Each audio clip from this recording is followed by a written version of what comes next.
Il arrive que nous fassions de grands sacrifices pour les personnes que nous estimons, en leur démontrant notre attachement. Cependant, il est possible qu'elles nous déçoivent en abusant de notre générosité pour leur profit personnel. Elles peuvent se montrer cordiales lorsqu'elles ont besoin de nous, mais disparaissent aussitôt leur objectif atteint, tel un oiseau s'envolant vers le ciel. Comment alors reprendre les rênes dans de telles circonstances? Nous allons aujourd'hui examiner 7 éléments essentiels des interactions humaines, en nous appuyant sur la sagesse intemporelle de la philosophie stoïcienne. En nous abstenant de ces 9 comportements, nous observerons des améliorations notables dans nos rapports avec autrui et nous en sortirons fortifiés. Si vous traversez des moments difficiles dans vos relations, prenez un moment pour vous asseoir, ouvrir votre esprit et entamons ensemble cette aventure instructive. Premièrement, changez votre vie pour qu'elle convienne aux autres. Imaginez essayer de construire un puzzle avec des pièces qui ne s'emboîtent tout simplement pas, causant frustration et confusion à tout moment. C'est ce que cela fait quand vous essayez de vous conformer aux attentes des autres. Sénèque a dit que partout signifie nulle part. Essayer de faire trop de choses en même temps vous laisse vous sentir perdu et incertain de votre direction. Au lieu de vous fondre comme un caméléon, il est temps de briller comme une étoile brillante dans la nuit. Soyez fiers de qui vous êtes et des choses qui vous rendent différents. Ne laissez pas les autres dicter comment vivre votre vie. Il est temps de prendre le contrôle et de suivre votre propre chemin. N'oubliez pas que votre vie est votre propre histoire, pas celle d'une autre personne. Laissez vos vraies couleurs briller et peindre le monde avec votre authenticité et votre but. Deuxièmement, ne ruinez pas votre vie en étant obsédé par quelqu'un d'autre. Ne laissez pas votre vie tourner uniquement autour des autres comme un satellite piégé en orbite. Quand vous vous concentrez trop sur quelqu'un d'autre, il est facile de perdre de vue vos propres rêves et ce qui vous rend spécial. Au lieu de nourrir vos propres objectifs et aspirations, vous finissez par constamment répondre à leurs besoins et désirs, négligeant votre propre soif d'accomplissement.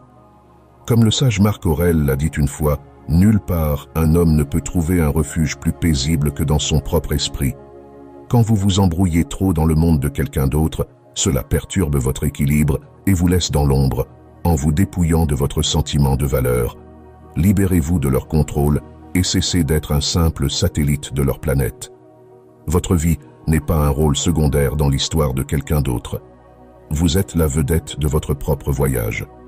Souvenez-vous toujours de cela et ne laissez jamais personne éteindre votre éclat. Troisièmement, ne laissez rien affecter votre santé mentale ou votre bonheur. Prioriser le bonheur de quelqu'un d'autre au détriment de votre bien-être mental revient à donner votre lampe de poche dans l'obscurité, vous laissant trébucher et perdu. Prendre soin de votre propre santé pour satisfaire les besoins de quelqu'un d'autre revient essentiellement à céder le contrôle de votre propre bonheur au lieu de trouver la satisfaction. Tu te retrouves dans un cycle à essayer de les satisfaire pendant que ton propre esprit décline. Il est crucial de faire un pas en arrière et de reprendre le contrôle de ta vie. Ta santé mentale et ton bonheur sont des atouts inestimables qui ne doivent pas être compromis ni marchandés. Au lieu de jouer un rôle secondaire dans la narration de quelqu'un d'autre, prends la place centrale et deviens le protagoniste de ta propre histoire. Protège ta paix intérieure et ta joie avec une détermination inébranlable. Renforce ta résilience et ne laisse personne te voler ton bonheur. Ton esprit t'appartient et tu as le pouvoir de façonner ton propre destin. Quatrièmement, ne t'éloigne pas de tes amis ou de ta famille pour une autre personne. Ne te tiens pas à l'écart de tes amis et de ta famille, simplement parce que tu es réellement attiré par quelqu'un d'autre. C'est comme couper les branches de l'arbre qui te soutient.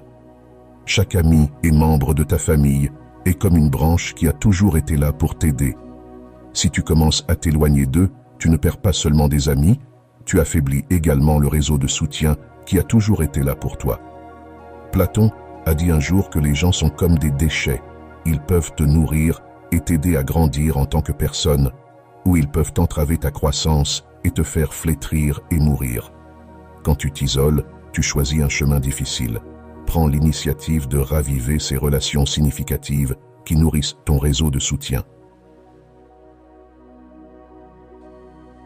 Cinquièmement, ne passe pas trop de temps à les satisfaire.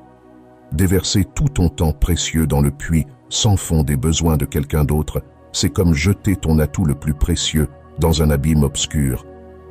Chaque moment que tu leur consacres excessivement est un moment de ta vie qui s'échappe pour toujours. Le temps est ton plus grand trésor, pas une monnaie d'échange.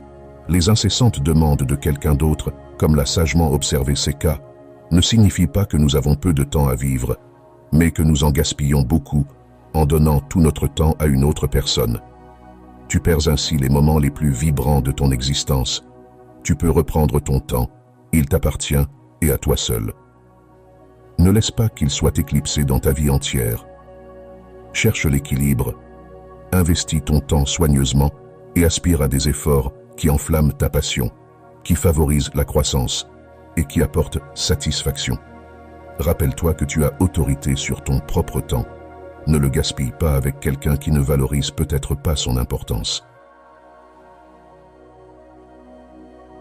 Sixièmement, ne révèle pas tout sur ton passé, en particulier les moments difficiles. Révéler tout ton passé à quelqu'un, c'est comme dévoiler chaque aspect caché et chaque défi que tu as rencontré dans le passé, en particulier les moments difficiles. Ces aspects sont profondément personnels, c'est le récit de ton propre voyage qui t'a aidé à traverser les moments difficiles. Ce n'est pas quelque chose que tu devrais divulguer pour que d'autres en profitent ou le jugent. Parler de tout ton passé signifie que tu revivrais de vieux défis. Maintenant, tu es vulnérable aux dommages ou à l'exploitation. Garde tes secrets en sécurité en toi. Tout le monde ne mérite pas d'y avoir accès. Ne révèle que ce qui est nécessaire tout en protégeant les éléments centraux de ton récit. C'est ce qui te renforce et garantit ta protection. Ne livre pas tes défenses à quelqu'un d'autre. Fais preuve de prudence dans le choix de celui à qui tu confies l'histoire de ta vie. Elle t'appartient exclusivement. Ce n'est pas pour que d'autres en profitent de manière décontractée. J'espère que ce message t'a été utile. Si la vidéo t'a plu, je te serai reconnaissant de laisser un pouce levé et de t'abonner à la chaîne. Si tu te retrouves sans mots, écris simplement « Nouvelle mentalité » pour montrer que tu as suivi la vidéo jusqu'à la fin. Merci beaucoup pour ton attention et à bientôt.